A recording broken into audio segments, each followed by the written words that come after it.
Hi there and welcome to Yarnspirations.com. In this video we're going to learn how to do single crochet color work by working on the Pop Art Flowers crochet blanket. This is a sweet little blanket made in all kinds of bright colors, 2 shades of Bernat Pop and 4 shades of Bernat Super Value. You'll also need a crochet hook size I9 or 5.5 millimeters or size needed to obtain gauge. Of course, you're going to need our pattern, which includes this wonderful chart to help you get going. You're going to use this chart to make 15 motifs in the colors assigned, or of course the colors that you choose. Then we're going to assemble them with a single crochet and chain stitch joining that leaves a sturdy join that is not too bulky. So let's go ahead and get started on the motif. Before we get too far along with the stitching, I want to really go over the notes which are in the early part of the pattern, because all of these are important and I'm going to show you how to do them, but it's good to know what you're getting into before you get too far along. When working 10th to 18th rows from the chart, and of course we're talking about this chart, which is the motif chart. So when working the 10th row through the 18th row, wind small balls of color 1 to be used, 1 for each separate area of color in the design. And the reason we're saying that, if you're here 10, 11, what you do not want to do is have to have just a little bit of the color 1 over here and a little bit over here and have to crochet over all those extra colors. So before you get started, you're going to wind off some extra balls to use on this side. And so that is the first thing that I did before I started chaining, is I wound off a little ball of yarn that I could use on my opposite side. You can also use bobbins that you can get at the store if you prefer that, but it isn't really strictly necessary. Start new colors at appropriate points. When working the 1st to the 9th rows and the 19th to the 28th rows of the chart, carry the colors not in use loosely across top of previous row and work color in use over it. So instead of having a float behind the work, which we have talked about in some other videos, we're going to crochet over the unused yarn. It makes the blanket a little thicker, which is nice, but it also means we don't have those ugly floats on the back, and that is also a wonderful benefit. To change color, work last 2 loops on hook, draw a loop of next color through 2 loops on hook to complete it, and proceed in the next color. So no matter what stitch you are doing, when you get to the last yarn over and pull through 2, you're going to use the new color, not the old color, and this keeps the tops of the stitch the same color as the body of the stitch. So let's take another look at that chart. So we're going to chain with color 1, and you can figure out which colors you're going to use because they all have numbers over here. And then when you get to this chart, whatever is your outside color is going to be color 1, whatever is going to be your inside color is going to be color 2. So when we get to this chart, as with all the other color charts that we work on, when you are doing an odd numbered row, 1, 3, 5, 7, 9, etc., you are reading from right to left and going that way. But when you're doing an even numbered row, you're reading it from left to right, and that is because you want the stitches to line up on top of each other. If you keep reading from the same side, the pattern doesn't come out. And as far as which motifs and which color, we have this handy dandy little chart over here, which tells you the letter of the colors and tells you how you're going to make them. And then in the finishing instructions, we have the information about how to put them in which order. So let's take a look at this motif chart. The first thing I did, I read the instructions. It said chain 28, 1 single crochet in each single crochet across, which I did, and then I'm looking at the chart. So my whole first row is color 1, and my whole second row was color 1. So I went ahead and did that off camera, because you don't need to watch me single crochet. So now we're on row 3, and I remember that I'm reading from right to left because that's where my number is. So I'm going to have 1, 2, 3, 4, 5, 6 in color 1, 3 in color 2. So let's take a look and see how that looks. I turned at the end of the row. Of course, I have to chain 1 to get started, and I said 6. So 1, 2, 3, 4, 5. Now I'm on the 6th stitch. I'm going to have to do my final yarn over and pull through 2 with the new color. Remember, the last yarn over pull through 2 of any stitch is in the new color. Now you can see I just left sort of a 6 to 8 inch tail hanging out there. I will weave that in later, and I'm not going to go crazy about it. So now I need to do 3 colors in color 2, but I'm going to need that color 2 to travel as well as the color 1. So I'm going to give that just a neat little tug. I'm not going to pull it too tightly. And as I'm stitching my 3 stitches in color 2, I'm going to work over color 1. So 1, 2, 3, but I'm not going to finish the stitch because my last yarn over pull through 2 has to be in the new color. The new color is color 1, so I'm just going to drop the color I was using and do that last yarn over pull through 2 with the next color. Alright, so there's my first 3. Let's take a closer look at the chart. So we did 6 in color 1, 1, 2, 3, 4, 5, 6. Then we did 3 in color 2, 1, 2, 3. Now we're back to color 1. 1, 2, 3, 4, 5, 6, 7, 8, 9, 10. So 10 stitches in color 1, and I'm going to work over color 2 to make sure that yarn is where I need it to be, but I don't want to pull it too tightly. That's why it tells you to do it loosely. So let's count 10 singles. 1,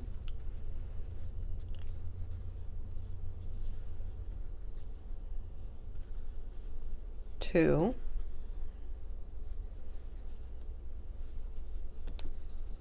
3,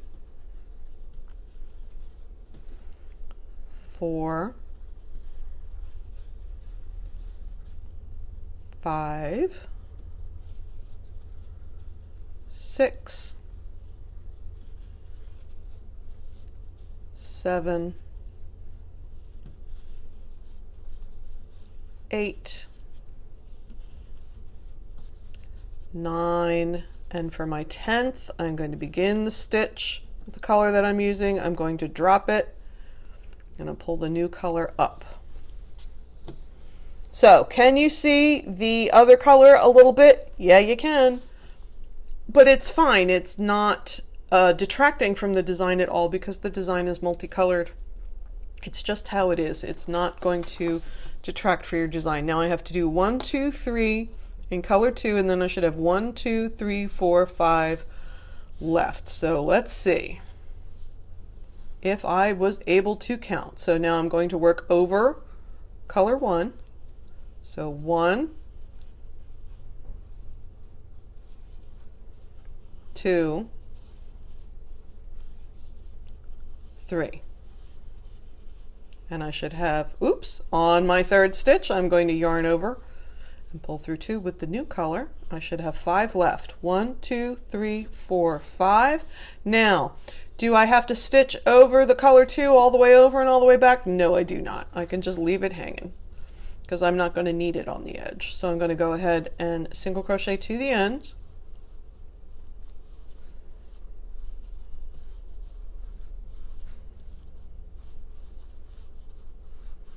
And our math came out even.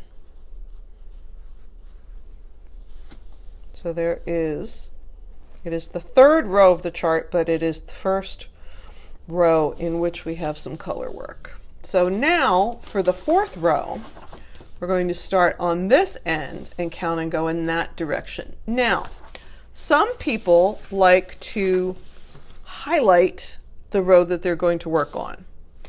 And I have no issue with that at all. However, what I will suggest to you, instead of covering up the rows you have already done, it's better to cover up the rows you have yet to do. And the reason is, as I'm stitching along, I want to see the color work that I'm doing in relationship to the color work I've already done. It helps me make sure that I am counting correctly. And if I cover that up with my spare piece of paper or my cardboard or my highlighter tape or whatever it is that I want to use, then I can't do that. So I'm going to cover up the rows that I have yet to do, and I'm going to work on the 4th row, and I'm going to start on this side and go this way. So we're going to have 1, 2, 3, 4 in color 1, and then 1, 2, 3, 4, 5 in color 2. So turn and chain 1. So 4, 1, 2, 3, 4, and before I finish off that 4th stitch, I'm going to bring the yarn up. Now, because I'm looking at this from what is essentially the wrong side of the work, I'm going to call this the wrong side of work. Instead of changing colors behind the work, I want to change colors in front of the work. It's just one little neat thing, and it's not going to change a whole lot one way or the other. But if there's a little bit of yarn floating around, I want it to do it on the wrong side. So I'm going to pull that yarn up to do the last yarn over in the 4th stitch. So now I have to do 5 in color 2, and I want to work over color 1. And I also want to cover up that little float that's right there from when I brought the yarn over. So I'm going to go ahead and do my 5 stitches. 1, 2, 3, 4, 5, and since that's my 5th one, I'm going to change to color 1, and I'm going to do that keeping those crossed yarns on the wrong side of the work. 5. So right side, wrong side, not such a big deal. You can see it's pretty well reversible. But when I'm doing the odd numbered rows, I'm dropping the yarn behind the work, and when I'm doing the even numbered rows, I'm dropping the yarn in front of the work. It just helps to keep things untangled. So now let's go back to our chart. So we did 1, 2, 3, 4 in color 1, and then we did 1, 2, 3, 4, 5 in color 2, and now we have 1, 2, 3, 4, 5, 6 in color 1. Once again, I'm going to work over the yarn that I'm not using. 1, 2, 3, 4, 5, 6, and finishing up the 6th stitch, I'm going to bring up that last yarn over in the new color. Let's go back to the chart. Now we have 1, 2, 3, 4, 5, 6, 7 in color 2, and we're going to work over color 1. 1, 2, 3, 4, 5, 6, 7, and I'm going to finish off that 7th stitch with the new color, and then we're going to have 1, 2, 3, 4, 5 left in color 1. 1, 2, 3, 4, 5, and once again, I'm not going to stitch over color 2 going in that direction because I don't need it to be on the edge. I'm going to keep all that stitching over things in the middle in the flower motif.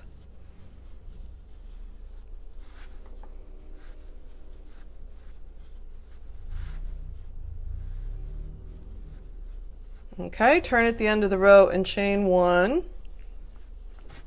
This is what it looks like so far, and you can see on the chart. So now I'm going to move on to the 5th row. I'm going to move my little guide piece of paper up, and I'm going to start on this side and go in that direction, And I'm reminded of that because that's where the number is. So as a little reminder, when working the 10th to the 18th rows from the chart is when we're going to use that extra ball of yarn. So now that we've had a little more experience with the chart, let's take a look at that one more time. So if I'm doing the 10th row, I'm beginning on this side. And you can see I have color 1 at the beginning and color 1 at the end, but there's no color 1 in the middle. So I'm going to start that extra ball on this side because I'm here.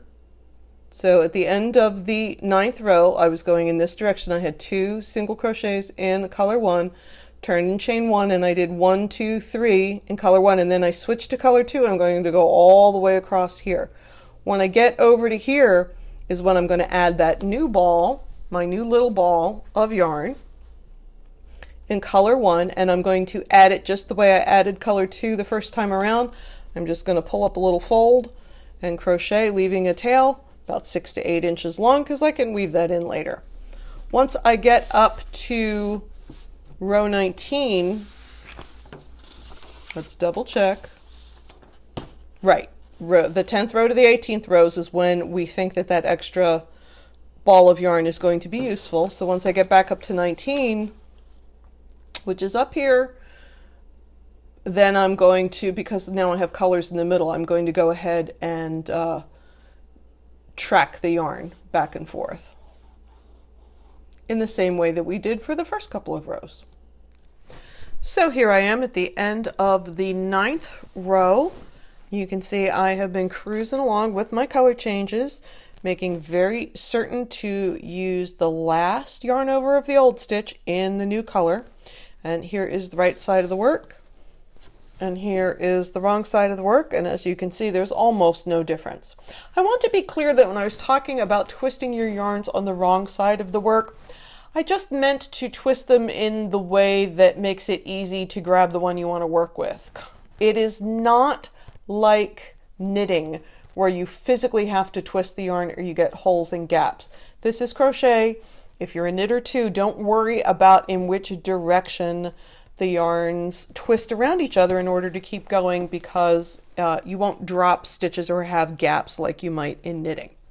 So now I'm moving on to the 10th row of the chart, and this is the one where I can see that I don't have any color 1 in the middle. So I'm going to go ahead and do my first 3 stitches in color 1. It would have been helpful if I had remembered to chain 1 and turn.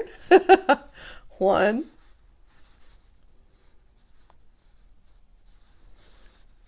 2, let me get this little guy, I want to get him up there so he's covered in the stitch, 3, and now I'm going to drop this color color 1. I'm not going to stitch with it. I'm going to do my yarn over of the last color 1 stitch in color 2. I'm going to crochet all the way across until 5 stitches remain. So once again, take note that I am not crocheting over color 1 because I'm going to pick up that second ball when I get to the other side. And we're only doing this so that we don't waste a ton of yarn going back and forth when we don't need it in the middle.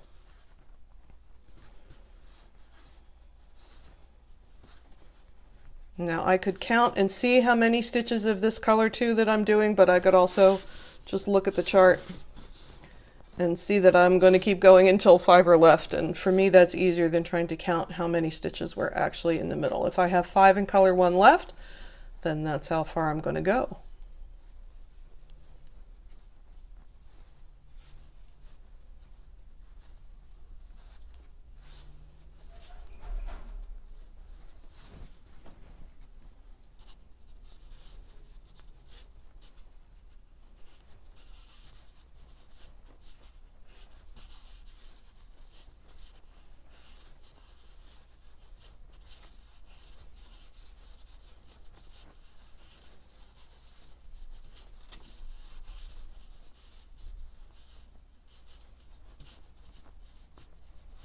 All right, so I have 1, 2, 3, 4, 5, 6 stitches left. I'm going to want 5 in color 1, so There is my last stitch in color 2. I'm going to grab this new skein of yarn. Like I said, just leave a 6 to 8 inch tail and pull up a fold. And once again, since I'm going to the end, I'm not going to work over color 2. I'm just working with color 1. Now, if I wanted to, and I think I'm going to go ahead and crochet over the tail of the color 1 just because it'll make weaving it in faster later, and it's not going to really show because it's the same color. You don't have to do this if you don't want to, but I am all about having less ends to weave in. And there is the end of the 10th row.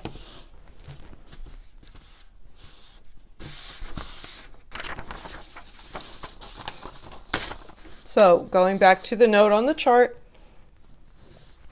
I'm going to use that extra strand of yarn from the 10th row because I'm not in the 1st to 9th and not in the 19th to 28th.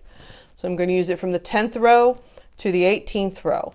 When I go back to the 19th row, I'm going to need to track my yarn across because I have some little color 1 dots in the middle of my flowers. My petals will start to separate. I'm going to need that color 1 in the middle. So go ahead and finish this motif, and then you're going to make a number of motifs following the chart to make as many as you have to. So you're going to need 15, and if you want your colors to line up exactly like they do in the photo model, here are the instructions on how to do that. Then we're going to take a very quick look at the finishing. All right, so I'm going to slip stitch in the corner. So once again, I would have my 2 motifs and I have to get through all 4 legs of the stitches, 2 from one stitch and 2 from the other. So there's my slip stitch. Then it says chain 1, single crochet in the same space as slip stitch. So I'm going back in the same spot.